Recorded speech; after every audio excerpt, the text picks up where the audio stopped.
একদিন এক দুপুরে এক ভদ্র মহিলা তার কাজ শেষ করে খেতে বসেছেন। ঠিক সেই সময় দরজার বাইরে থেকে একজন ভিখারি বলে উঠল, মা, আজ সারাদিন কিছু খাইনি, আমাকে দুমুঠো ভাত খেতে দেবে? শুধু একটু ভাত আর লবণ দিলেই আমার খাওয়া হয়ে যাবে। ভদ্র মহিলাও সকাল থেকে কিছু খাননি। মহিলা ভাবছেন, ভিখারিকে কি দিয়ে খাবার দেওয়া যায়, তিনিও তো শুধু ভাত খাচ্ছেন। তার হঠাৎ মনে পড়ল, সকালে তিনি চা খাওয়ার জন্য 5 টাকার দুধ এনেছিলেন, কিন্তু চা খাওয়া হয়নি। তাই সেই দুধ দিয়ে তিনি ভিখারিকে খেতে দিলেন।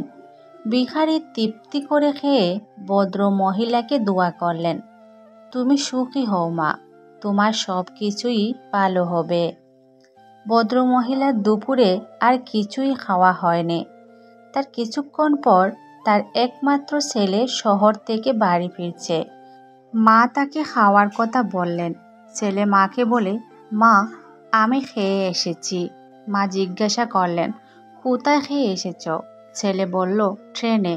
তারপর সে বলতে থাকে, আমি যে খাবার এনেছিলাম তার টিফিন থেকে বের করে দেখি খাবার নষ্ট হয়ে গেছে। কিন্তু পাশের সিটের একজন ভদ্রলোক তা বুঝতে পেরেছেন। তিনি তার খাবার আমাকে দিয়ে দিলেন, অথচ তিনি কিছুই খেলেন না। আমরা এখান থেকে শিক্ষা পাই, আপনি কিছু দান করলে তার প্রতিদান পাবেনই। মেয়েরা এমনটাই হয়, তাদের মায়ার বাঁধনে সবাই আপন হয়। যে যতই তোমায় কষ্ট দিক, তোমায় ভাঙার চেষ্টা করুক, তোমায় কখনো ভাঙতে পারবে না যতক্ষণ তুমি সেই কষ্টটাকে তোমার ভাবনায় না রাখছ। পৃথিবীতে একমাত্র স্বাধীন হলো পাগল। সে নিজে টকতেও জানে না, কাউকে টকাতেও জানে না।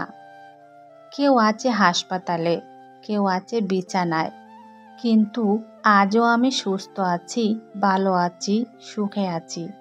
এটা কি জীবনের সবচেয়ে বড় পাওয়া নয়? তাই কখনো খারাপ চিন্তা করবেন না। যত্ন করলে সব কিছুই সুন্দর থাকে, সেটা হোক সম্পর্ক বা কোনো জিনিস। সম্পর্কের মধ্যে সুই হয়ে থাকেন, কাছি নয়, কারণ সুই দুইকে এক করে আর কাছি এককে দুই করে।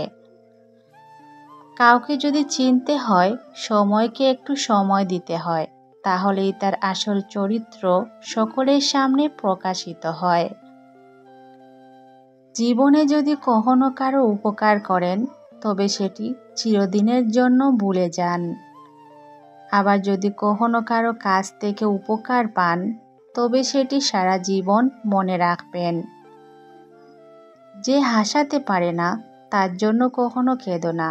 যে ছেড়ে চলে যায়, তাকে আর কাছে আসতে দিও না। যারা বুদ্ধিমান তারা সবসময় কম কথা বলে, সমস্যা নিয়ে সমাধানের চিন্তা বেশি করে।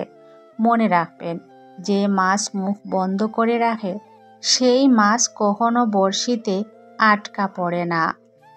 সুচিন্তা, সুন্দর ব্যবহার জীবন বাগিচার সেই দুই ফুল, যা আমাদের পুরো ব্যক্তিত্বকে সুগন্ধিত করে। নদীর জল মিষ্টি, কারণ সে সব সময় জল দেয়। সমুদ্রের জল নোনতা, কারণ সে জল নেয়।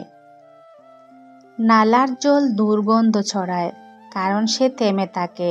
জীবনটাও ঠিক এমনই, দিতে থাকলে তুমি সবার কাছে মিষ্টি, আর যদি নিতে থাকলে তুমি তিক্ত, আর থেমে থাকলে তুমি সবার কাছে বোঝা।